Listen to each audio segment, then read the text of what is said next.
All right. Hello, everybody. This is Jeff Pollard at solarpowertothepeople.org and Jeff Pollard 11 on Instagram. I want to thank here Jennifer Aponte for having a second go round with us. I like to use the Zoom platform, and Zoom failed me in the first time ever with recording this thing. And so now she is kind enough to give us a second chat. And the topic today is that I believe when we want to talk about, saving the planet or just being more environmentally conscious, some people do have a fear. They think like, oh, they have to change their entire life or world. What I like about you and your page is that you give some friendly tips and stuff like that. And so please share us some tips that you might have for somebody who's just starting. They're like, oh, I'm the trashiest person, or I just want to start. Where can I start? All right. Well, hello, everyone. Again, take two. My name is Jennifer, as Jeff said, and something that I will highly recommend when getting into the sustainable lifestyle, if you can call it like that, is to, first of all, allow a place for forgiveness with yourself. Because a lot of times when we start this journey, we're like, oh my God, I did everything wrong before. And I was mentioning in the take one, some things like recycle, for example. A lot of us, myself included, we have been doing probably in the past something called wish cycling, which is basically putting something in the recycle bin in the hopes that it will actually get recycled. So, this is all about a learning curve. Um, we are here not just to transform our lives in just a day. This is something that takes time and it takes effort. And it's actually building a new habit of thinking before you buy something, thinking after you buy something, how you will dispose of it. And it takes time and practice, but most importantly, it takes forgiveness of what you did in the past in order to move forward. So, something that I was mentioning before is focusing on the traditional 3 R's. The first one, and I think one of the most important ones, is to reduce. A lot of times we bring a lot of things in our lives. I've been guilty of this, buying something just because it's on sale and it looks pretty, but something that I look up recently is, will you buy it if it was full price? Most likely you won't. So a lot of times we bring some things in our home, in our lives, that we could live without them. So just thinking, before you purchase something, that definitely helps, because you don't have to worry about what will happen after you purchase. So reducing your consumption, either with, items like furniture or something at home, or even with your food. Like, a lot of times when you go into the grocery store, you buy more things that you don't need. So things like that are also important to notice. Real quick, I wonder if you're permanently frozen, right? Or you were frozen for a second. So we'll see how that goes in the video. Oh, okay. It was Yeah, just I for a think few I, seconds, but we're just having a good okay. time with Zoom right now. Yeah. Yay, Zoom. But Yeah, yeah, but so reducing, that was actually a really good point that you made, which was would you normally buy it if it were full price? And I like to always think of like the sales tactic they do, where it's they go, $300 for this product, and then nobody wants to buy it. So then they go, you know, certain percentage off from like 340, which brings you back to 300. But people think because it's a mhm, discount, they go, oh, and so yeah. it's like the same goes with, well, even if it is the actual price, like, would you want to buy the full price? But then if your answer is really no, then you got to ask yourself, do you really want it then? And Exactly. that's actually a different way of looking at it that I've never thought about. And so I really like Mm-hmm. the reduce part of that. Yes. And another thing that I was mentioning, probably that got frozen up, is that Well, the also this audio was good. applies. Oh, okay. Yeah, the yeah. the other thing was food, like your food consumption. This was something that I used to do. Like I used to go to the grocery store without a plan, just buy whatever I feel like buying because I was gonna do this menu. And you go into, 1 week later and you realize, "Oh, I didn't make this and now it's bad." Yeah. So also, doing a grocery list, figuring out your meals, and all of that can also, reduce your food waste, which is another important thing to consider. So those are, two takes in terms of reducing. We also, we have reuse as part of those 3 R's. And this is where at least my creative brain enjoys it the most, because it forced me to think that, if I want to delay an item from going into the landfill, I have to repurpose it. I have to reuse it in a different way. And the classic example are glass jars. I have a good collection of glass jars that I actually use for bulk shopping. So I go to a supermarket that has a bulk section that I can buy food without packaging. So I use it for that. I used to store pretty much anything, either on my bathroom, office supplies, crafting items. So I get creative reusing what I have. And another thing also is that if you want to reuse something and you don't like the way it looks, you can always, put some stickers or some, if you have some spray paint lingering around, you can spray paint it. You can create, you can transform the item that you have. And the last of the main ones is recycle. um, and recycle is a little tricky because, as I mentioned before, you want to avoid the recycling. So one important thing is you have to look at your local guidelines because they vary from city to city, from state to state, from country to country. So you're in LA, I live originally in Puerto Rico. They're totally different worlds of recycling here. And I live also in Virginia. So it's totally different in every single place. And it varies from county to county. So you have to make sure to look at your local guidelines. And that way, definitely what you can curbside recycle.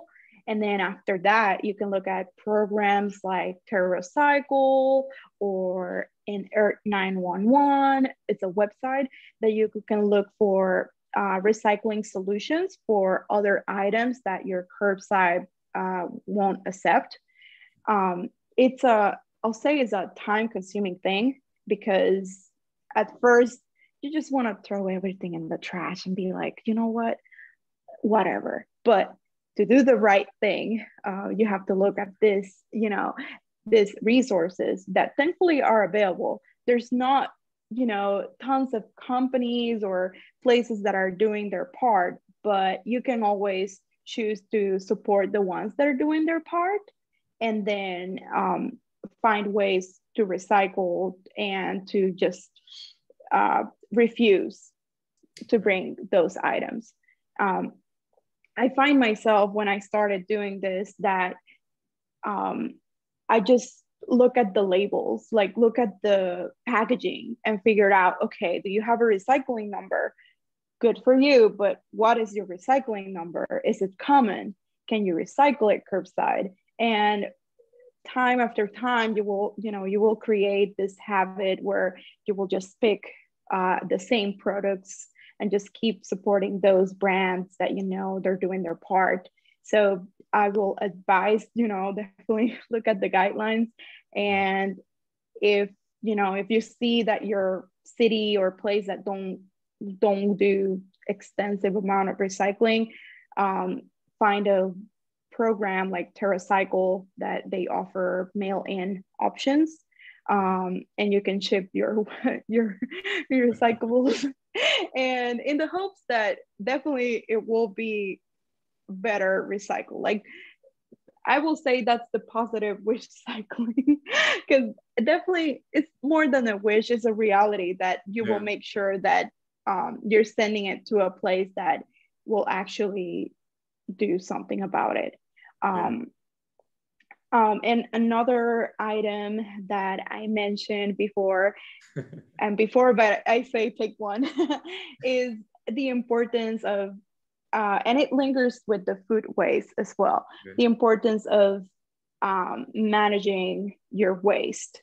Like, one important thing is composting. It's something that recently has been coming back, because I remember when I was growing up, composting was something that everybody does in their backyard, but then suddenly it stopped. But now it's I'm seeing a slowly but surely coming back with more, yeah.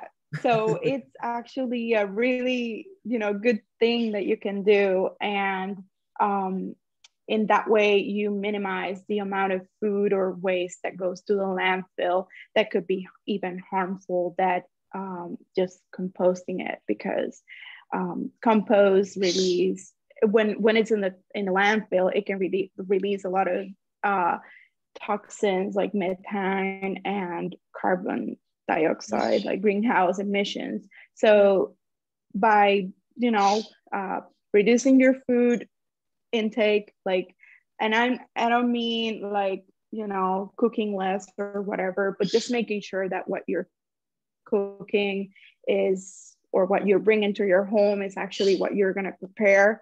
And composting either in a local facility or a supermarket, or with a farmer's market, or somewhere locally that you can drop it off, that will benefit more the planet, because the plants will thank you also, because it's good fertilizer. Well, one notion that I want to like add to that is like, I'm a huge fan of composting, and the one thing that I want to promote in terms of a possible utopia is like this idea that, wouldn't it be cool to like never have to use trash trucks anymore or landfills?